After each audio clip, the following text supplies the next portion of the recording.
Hello, everyone. No, hello, everyone. Hello, everyone. My name's Frank, and I'm the instructor for AST 111. Sorry for starting a few minutes late. I had some security issues with Google YouTube plugins there. Let's see. So we are in week 7. So you've got your final coming up next week. And you've got your last assignments due on this coming Tuesday. So I will be manning the boards over the upcoming holidays. So feel free to post questions before you exhaust all 3 of your attempts. And what are we going to do today? Today, let's see. First, I'll start off by answering some of the questions that were posted on the discussion board. And once we do that, then I will walk through a little presentation on an object in the solar system that we haven't talked much about. And then if there are any more questions that come in while I do that module, I'll answer those. So what do we got? Let's see, discussion, YouTube Live. Looks like we have 2 questions. So Jagan Barg asks, how accurate is Star Trek on a scientific level? That's an interesting question. I think it's interesting that our art tends to sort of lead science directions where we want to go. Harking back to an even earlier time, there was Dick Tracy comic, and he had these. He had this fancy watch that did all kinds of stuff. It was a communicator. It printed. It just did all kinds of information stuff. And of course, that was complete fantasy when Dick Tracy was written. But these days, we're getting close, right? We've got mobile devices. And phones that are, some of them are watch size. So we are approaching that. Star Trek is kind of the same way. There's some stuff that when it was written was certainly well beyond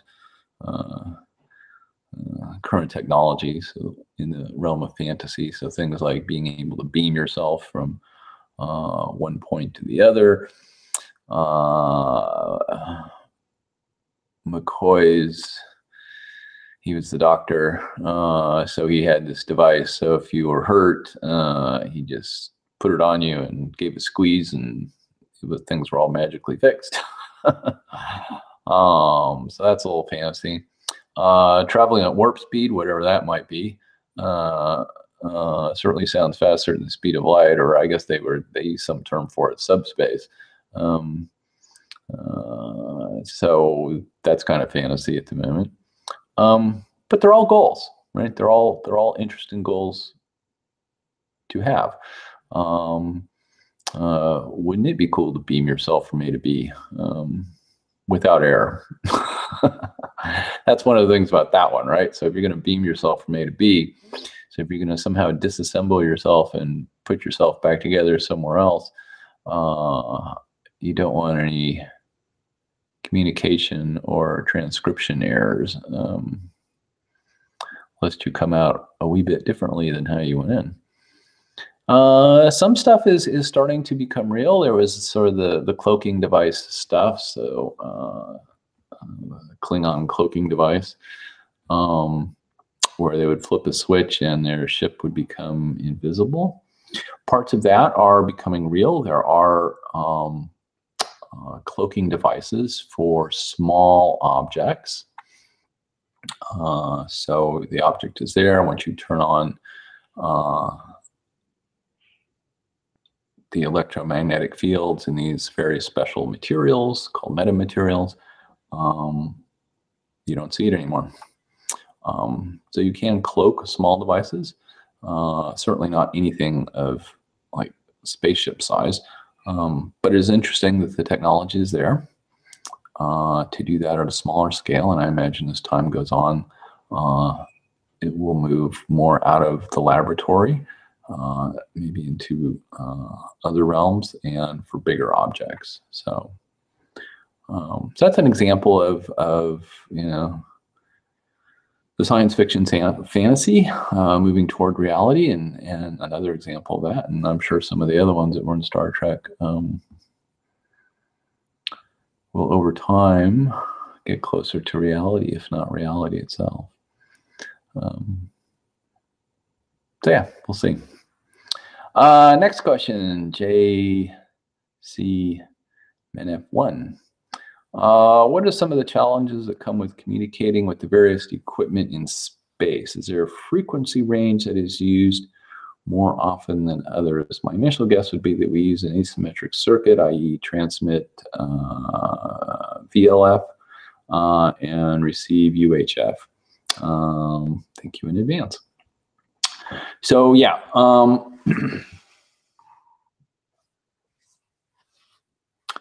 different countries use different portions of the radio spectrum. I would say uniformly they all use parts of the radio or millimeter microwave spectrum. And they do that because it suffers less attenuation as you go through the atmosphere and for information content. So for example, the Russians use one part of the radio spectrum, the Chinese use another. We actually use 3 different bands are currently in use: S band, K band, and the X band. They're used for different purposes. They have different bandwidths. So the wavelength ranges of these things are on the order of about 3 centimeters. In the X band, up to or down to millimeter size wavelengths for the Ka band. And different spacecraft use different bands. Sometimes they use multiple bands for different communication purposes. And depending on what's more important, you are right, they are asymmetric, but whether the uplink is faster than the downlink, that varies depending on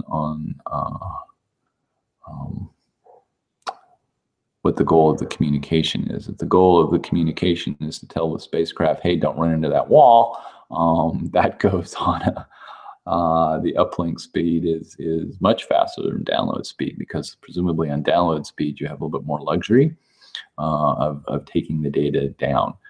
That's generally not as critical as avoiding things that may destroy the mission. But there are other wave bands, K-band, for example, where the downlink is faster than the uplink because of the size of the data sets coming down. So, for example, when the James Webb Space Telescope launches, which is a successor to the Hubble Space Telescope, it will be operating in the Ka band, so millimeter wavelengths, to download considerable size data sets. So it varies. It's not a crisp answer. It's a variety of radio and microwave wavelengths, but they are in general, you're right, asymmetric on which one goes. And of course, it depends on the age of the technology too, right? So Voyager communicates at one. Hubble communicates with a different set of technology. Almost all of them are picked up by what is called the DSN, the Deep Space Networks. This is a series of radio telescopes around the world that can pick up these radio signals, even from stuff as far away from us as our Voyager spacecrafts. So then once it comes in the Deep Space Network, then it's shuffled to where it needs to go. So JPL, NASA, various NASA headquarters as they go. So hope that answers the question a little bit. Okay, no other questions. So let's go ahead and do a little talk about an object that we have not talked about much in this course, although it is the central object in our solar system. So we're going to talk a little bit about the sun. So I'm going to try and get this out of the way, that out of the way. I'm going to share my screen. Hello. Share screen. I'm going to do my whole desktop. Start screen share. And I will play my keynote. So hopefully everybody sees that. So I want to talk about the sun today. Journey to the sun. So we're going to take a little journey from Earth to the outer layers of the sun, just like the recent Parker Solar Probe. And we'll plunge into the sun in our imaginations and go to the core of the sun, where nuclear reactions convert hydrogen into helium, generating energy, which is the ultimate source of why the sun keeps shining. And then we'll come back out of the sun to the Earth. So we'll start off with all cannot live on the piazza, but everyone can enjoy the sun. It's an Italian proverb, and there's a shot from Italy where people are, looks like a side alley of the plaza, enjoying the sun of the day. It looks like a blue day there in colorful Italy. Okay, journey to the center of the sun and back is what we're going to do today. A few weeks ago, we launched a new mission. It's called the Parker Solar Probe. And the goal of this mission is basically to touch the sun. It's going to get into a layer of the sun called the chromosphere. And it's got all kinds of measurements, so we can tell interesting things about the chromosphere that we'll get to when we get to the chromosphere. So enjoy our journey to the center of the sun and back. Okay. So as we begin our journey from Earth, the sun appears as a ball of glowing gas. Image shown there on the right, you can see it's got some zits, it's got some marks on the front. These are, of course, sunspots. We'll cover those in a little bit. But the total output power of the sun, which is called its luminosity in astronomy. So in astronomy, luminosity is a power, how many watts. And so the sun puts out an enormous, incredible, around 4 × 10⁻26 watts. And the sun is a garden variety yellow star that is converting hydrogen to helium in its core. And so if we could capture and store just 1 second's worth of the sun's luminosity, so about 4 × 10⁻26 joule, it would meet current human energy usages for about the next 500,000 years or so. So yeah, we will cover, I think we are covering a bit about that in week 7 of this course on as society becomes more technically able, it captures more of its energy from its sun. These are the various Kardashian levels, which I think is one of the Discovery Lab problems. So of course, we don't capture all the sun. We're not that technically advanced. Earth intercepts only a tiny fraction of the sun's total energy output. I am sure you've had a couple of homework questions on this. With the rest missing Earth, and it disperses in all directions into space. And so this is an image of the sun with 2 different filters on them. One of them is on the left, is in a white light filter. And the one on the on the right is an H-alpha filter. So you're just looking, so H-alpha means that you're only looking at the light of hydrogen in a particular excited state emission from the sun. And in both those, you still see the sunspots, either in white light or in H-alpha. So most of the energy received by Earth is in the form of visible light, and that's why our eyes see in the visible. But once we leave the protective blanket of Earth's atmosphere, we're going to encounter all kinds of other types of solar radiation. The sun at a 0th order is a thermal radiator. And so it's going to include things like ultraviolet and X-rays. And the image here is from a satellite that is currently up. It's called NuSTAR. This is an image of the sun from NuSTAR in the X-rays. And you sort of see like these holes in the sun. These are going to be locations of sunspots. There are streamers coming out. There are prominences going off. It's a burning, churning ball of gas, which is exactly what it is. It's turbulent, it's convective ball, and it radiates in all kinds of wavelengths, not just visible. So as we go to the sun, we're going to need substantial shielding, just like the Parker Solar Probe on our spacecraft, to prevent some serious radiation burns from these high energy forms of light. And I just kind of like this image because it shows several generations of spacecraft, if you will.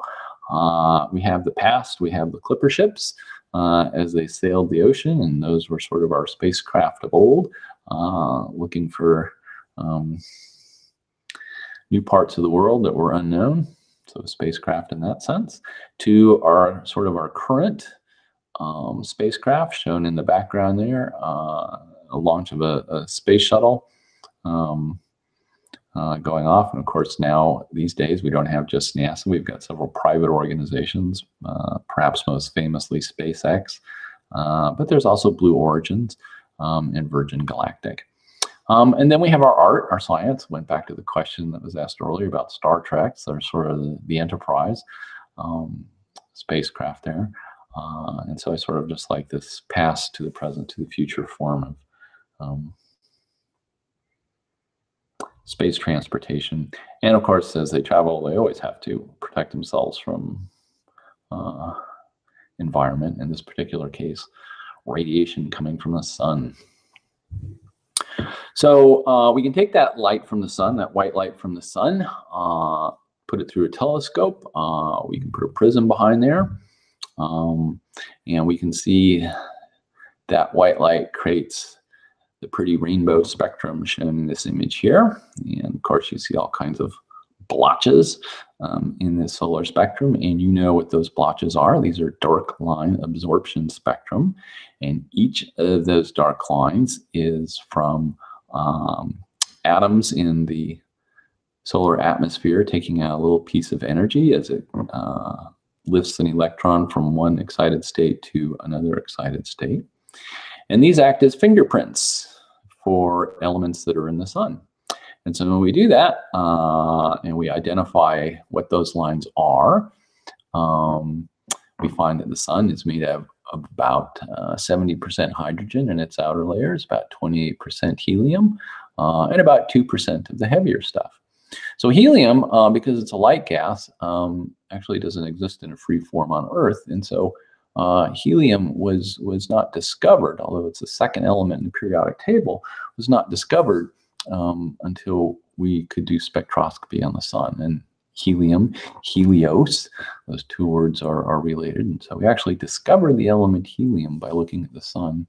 The 2% heavier stuff is the stuff we like. That's what makes you and me.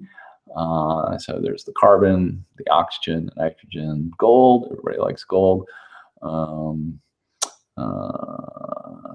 Tin, platinum, sulfur, uranium, all of that is the 2% heavier elements that are present in the sun. So looking at through that telescope, we've seen a couple examples. We can see that the sun is a seething, churning ball of gas. And there are at least a few sunspots blotching the surface and moving across its surface. So sunspots themselves are actually incredibly bright. They only appear to be dark because they are slightly cooler than the even brighter solar surface that surrounds them. So you shouldn't think of sunspots as some oasis of coolness. They're quite hot.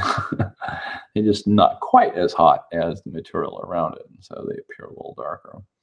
And the sunspots move across the solar surface. We'll come to that, basically because the sun is rotating. It's not just sitting there. It's a ball of gas. And so things in nature generally rotate. And so this is how we measure, actually, the rotation period of the sun is by clocking the sunspots as they go across. The image here shows an example of one. There's a sunspot on the left on March 26, 2001. And by the time we get over to the right, it's April 2nd, 2001.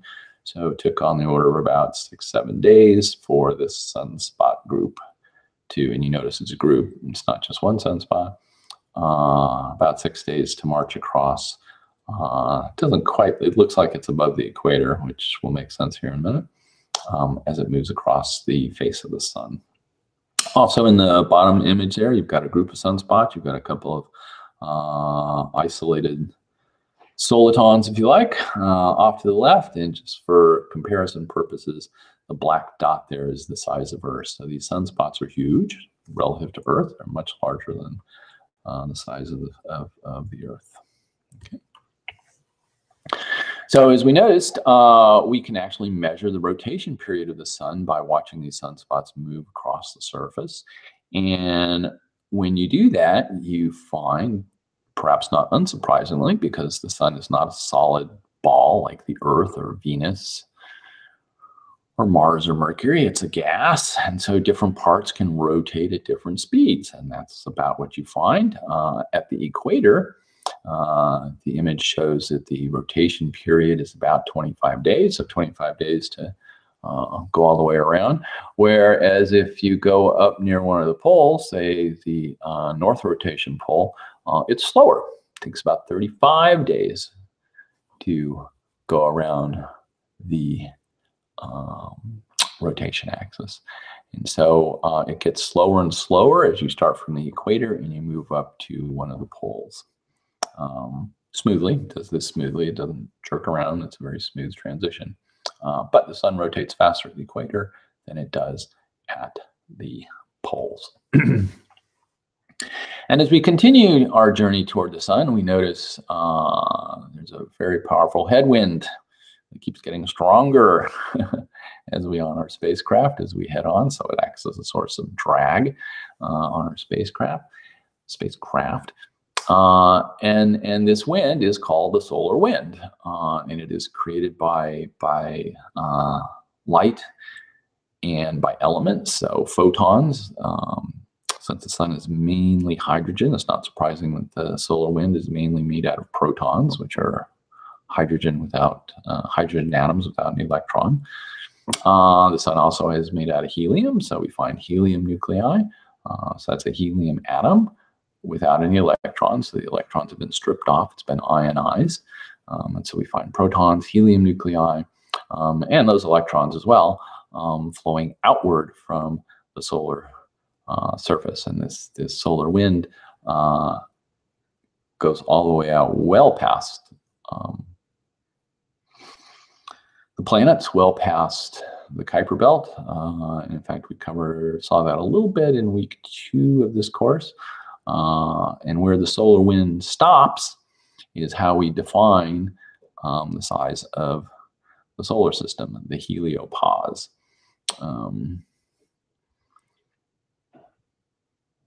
And Voyager 1 has gone past the heliopause, so Voyager 1 is truly out among the stars. It's beyond the effect of the sun's solar wind. Voyager 2, I think, gets there soon. I don't remember the date right off the top of my head here, but soon. And so then we'll have 2 objects that are sent out to journey amongst the stars. The image here shows a number of the layers that we're going to encounter as we make our journey to the center of the sun. So we have the solar wind, and then we have the corona, which is where the Parker Solar Probe is going to reside, hang out there and measure properties of the solar corona. Then as we go inward, we have the chromosphere. We have a convection zone, which is what you see on the surface, this churning, boiling ball of gas. As you make your way in, it smooths out and becomes smooth sailing into the radiative zone, where most of the energy is transported by photons as opposed to bulk motion of gas. And finally to the core, where the nuclear reactions are taking place. Also shown on this image, which is to scale, is a blowup of a sunspot. And so the sunspot can be dissected into different parts. It has an umbra and a penumbra, which is mimics some of the terminology we use for eclipses. Then there are things called granules, there are spicules, there are flares, there are prominences, there's all kinds of stuff associated with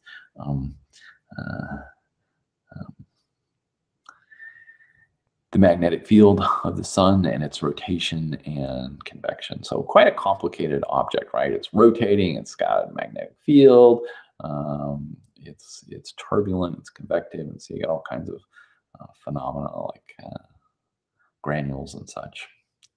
Okay, so let's head on in.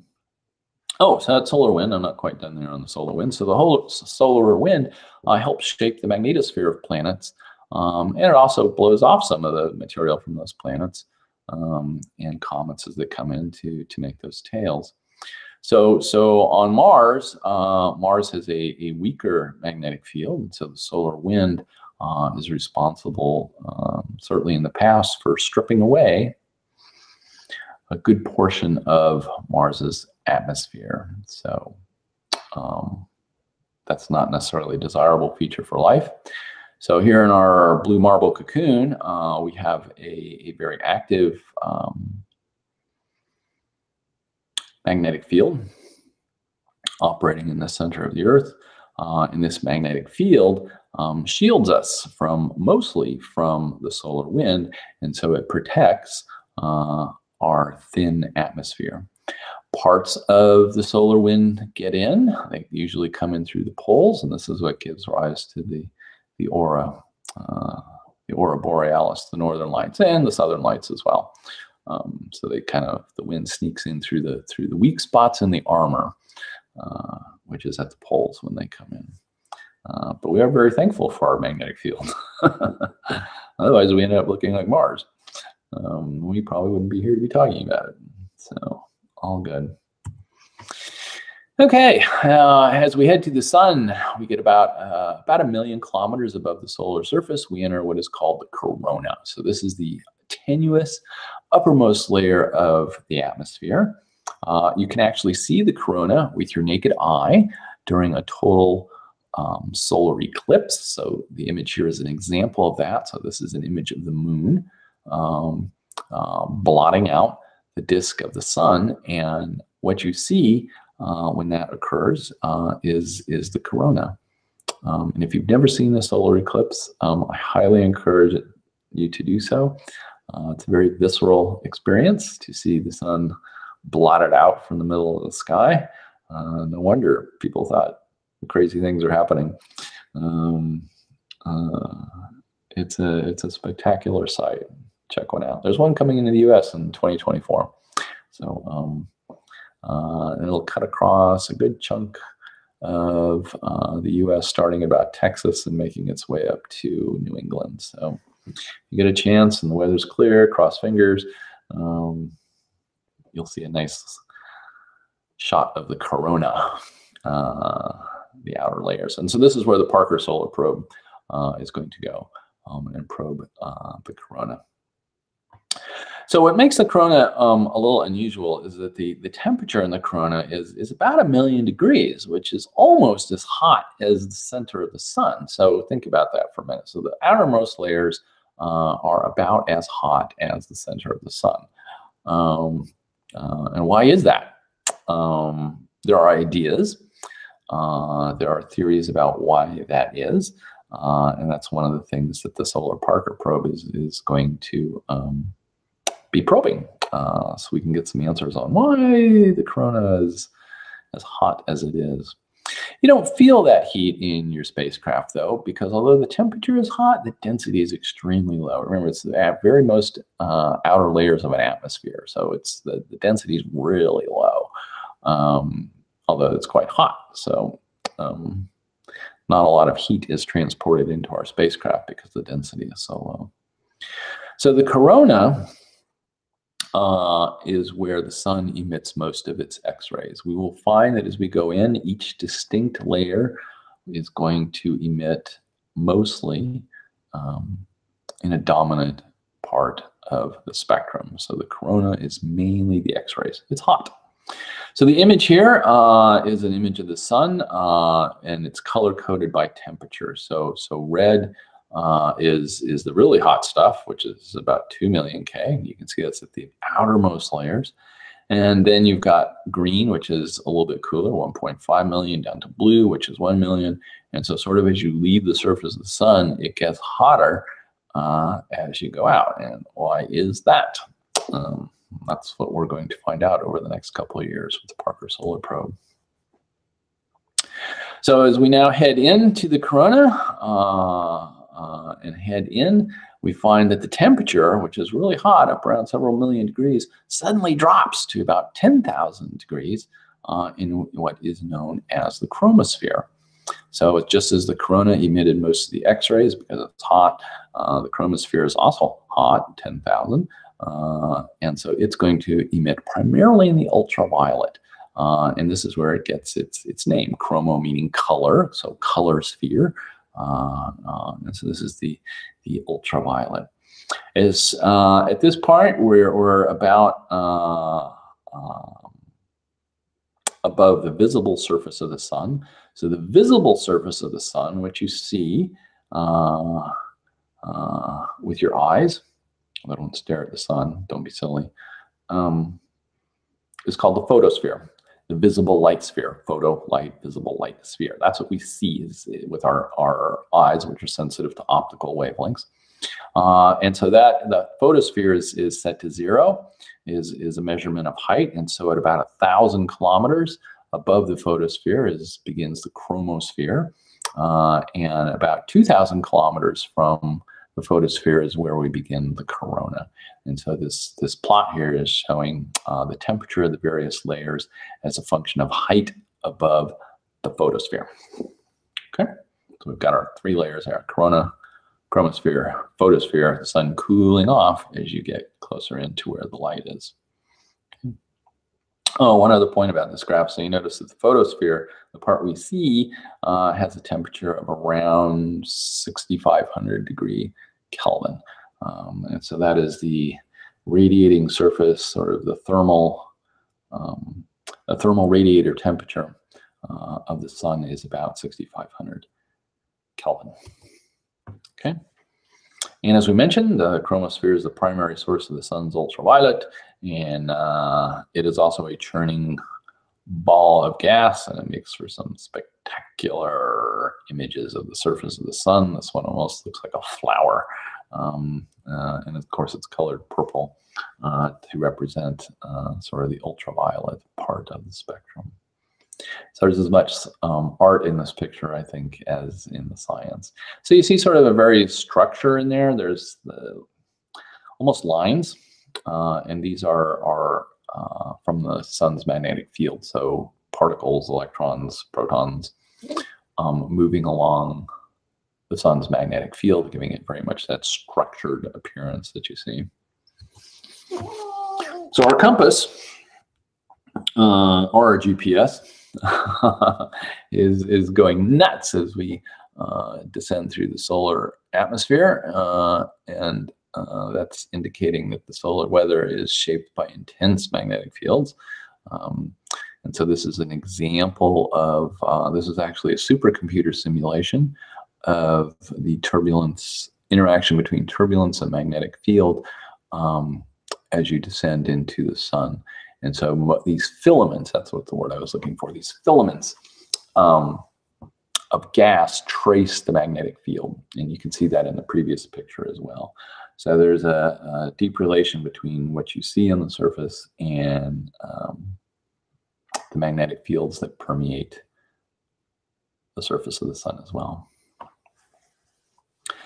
And because it is a churning ball of wax, there's weather, and occasionally huge magnetic storms occur, shooting out hot gases into space. And depending on their activity, these things have different names. There are flares, there are prominences. You can see this image on the left, again, tracing the magnetic field. You've got loops. So if one loop looks like a north and one looks like a south, you'd be exactly correct. And they're sort of anchored in sunspots, these loops, we shall see. And so you sort of get this almost a Matisse-like painting of the sun from the shapes of the magnetic fields. And so at last, our spacecraft is now entering the visible surface of the sun, which, as we mentioned, we call the photosphere. Temperature is around 6,000, 6,500 K. And I just like this image of an airline crossing the surface of the sun, and you can see a couple of, not too many, just a couple of sunspots. So the sunspots have a period. We'll talk about that. Sometimes there's a lot of sunspots. Sometimes there's just a few sunspots. So it goes through this cycle.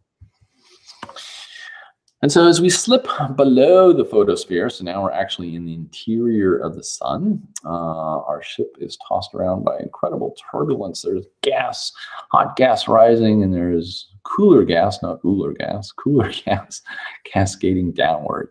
And this is the sign of convection, right? Hot gases rising up, they release their heat, they cool off, and they fall back down to be reheated again by something causing that heat down below. And then this is how the sun will transport energy. So it's energy transport by convection. So we are in the convection zone where energy is transported by moving material. We've seen this image before, and this is just our map sort of indicating where we are. So we went through the solar wind, the corona, the chromosphere, the photosphere. We're now below the photosphere in the interior, and we're in the convection zone.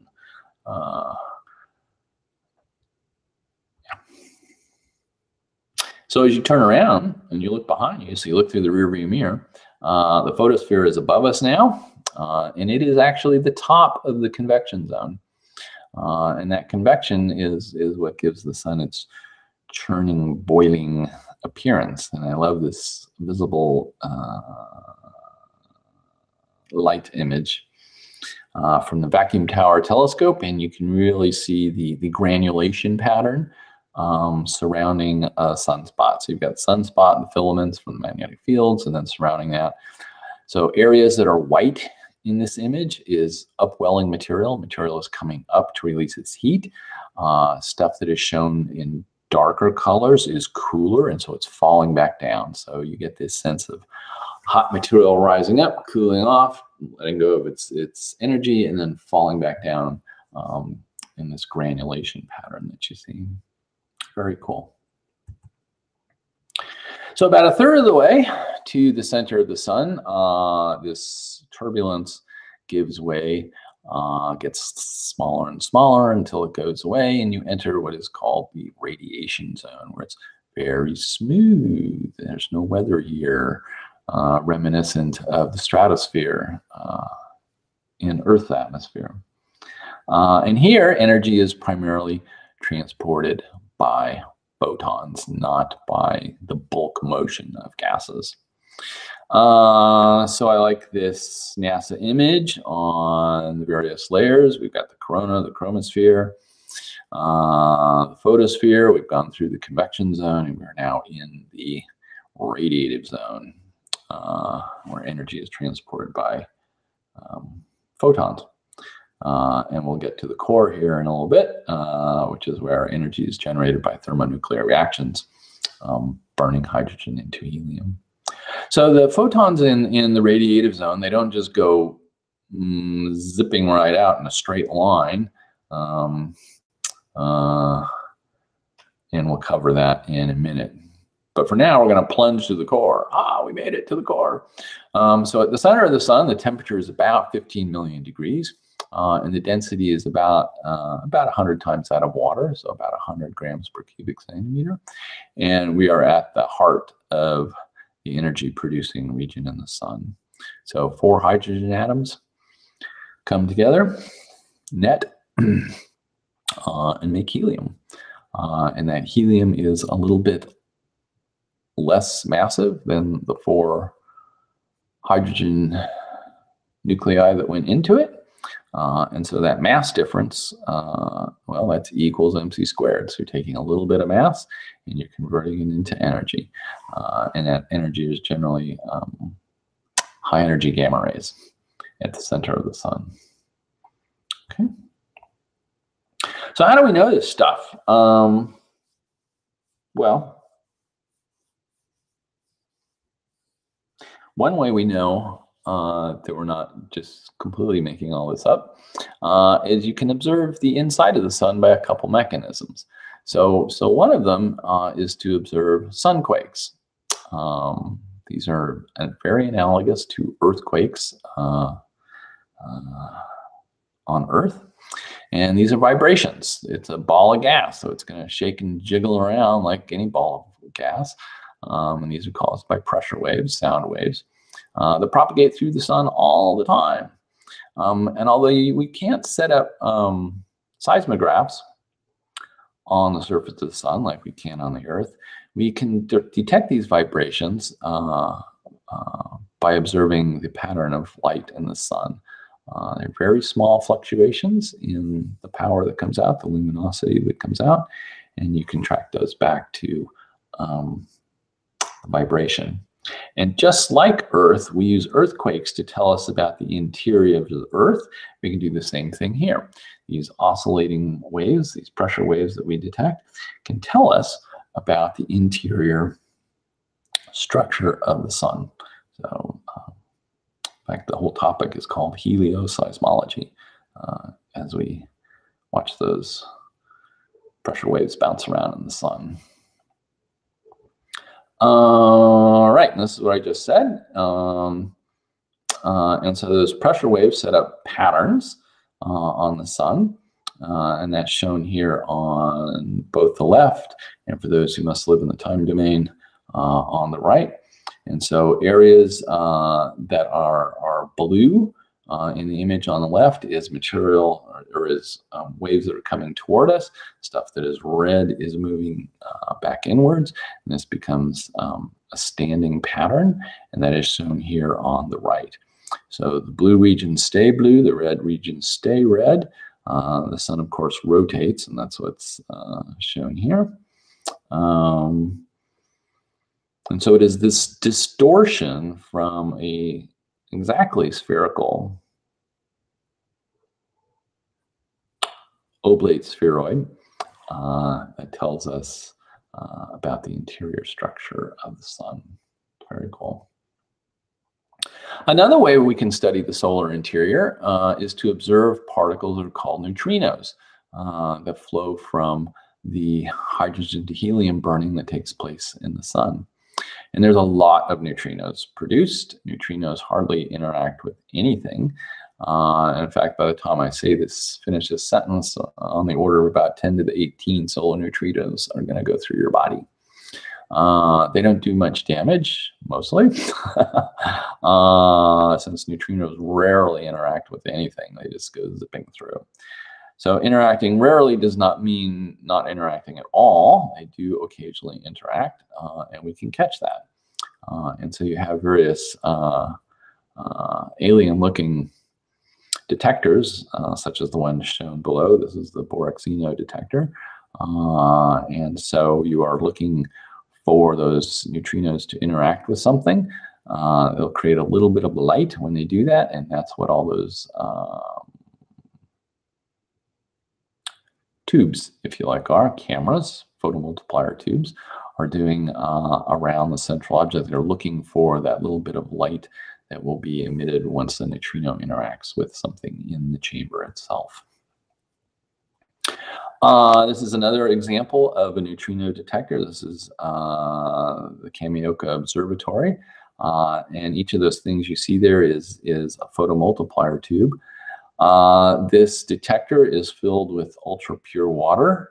That's why those guys are on a boat, a raft.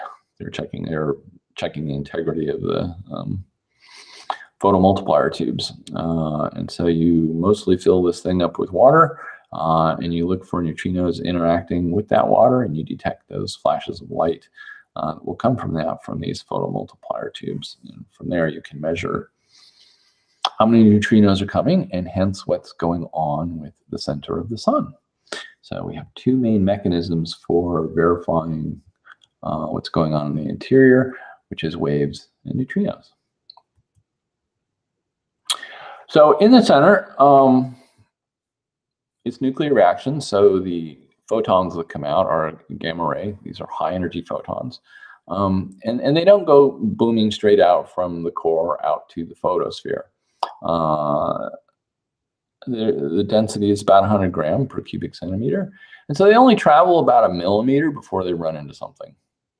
And that's what's shown by sort of the comic here. A photon comes in, there's some object, an electron, a nucleus, and that photon interacts with that electron or nucleus. And so the electron goes one way, the photon goes another way. And so each collision that takes place over just about 1 millimeter sends the photon in a new random direction. And so the photon sort of bounces around in a rather haphazard way. And with each collision, that photon loses a little bit of energy. It gives it up to the electrons or the nuclei or whatever it's scattering off of.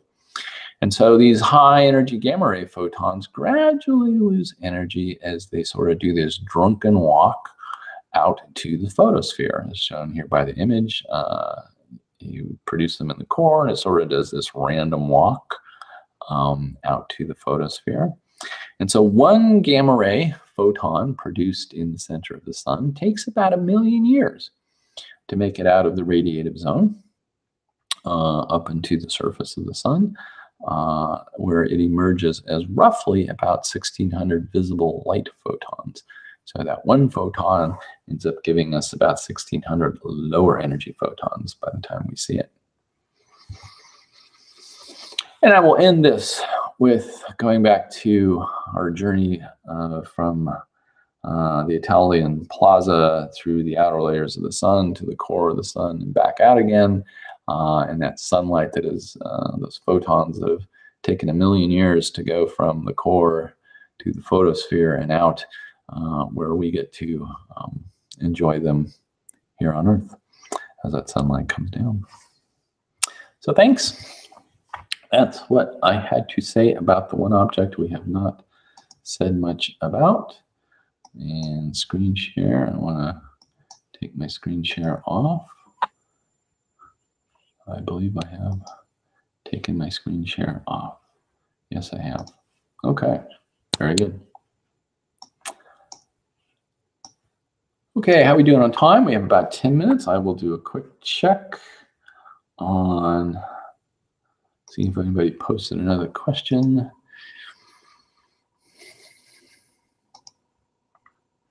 YouTube Live. No new questions. Okay, that's fine. Okay, I hope you enjoyed this YouTube session. I hope you enjoyed learning a little bit more about the central object in our solar system. We have just 5 more days left in the regular period of this class. So coming up, you've got a couple of homeworks. Don't forget Outdoor Activity 1 is also due in a couple of days here. So although that was assigned at the very beginning of the course, we give it until the end because weather situations, once you get outside and observe something. And so